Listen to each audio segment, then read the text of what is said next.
Në prag të nisjes së sezonit të ri turistik veror 2026, Inspektoriati i Mbrojtjes së Territorit pranë Bashkisë së Shkodrës ka nisur verifikimet në terren në plazhin e Velipojës. Drejtori i IMT Spirin Lazari bën të ditur se janë kryer kontrolle të strukturave të shërbimit të ngritura përgjatë vijes bregdetare, duke i ballafaquar me dokumentacionin përkatës administruar nga institucionet përgjegjëse.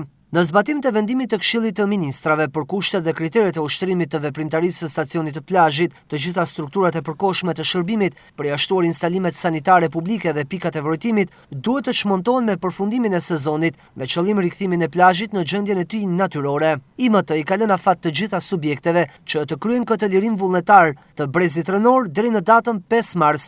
Në të kundërt, ky inspektoriat do të ndërhyjë në bazë të ligjit. Në këtë kuadër, u bëjmë thirrje gjithë operatorëve dhe bizneseve që operojnë në plazhin e Velipojës të procedojnë me çmontimin vullnetarisht të këtyre strukturave deri me datën 5 mars 2026.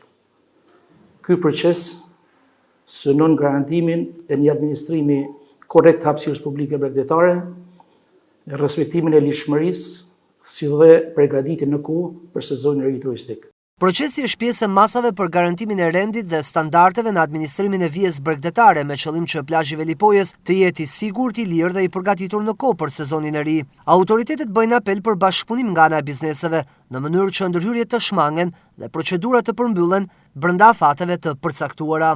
Bën me dije zyra e shtypit të Bashkisë së Shkodrës, e cila ka shpërndar për mediat këtë kronik.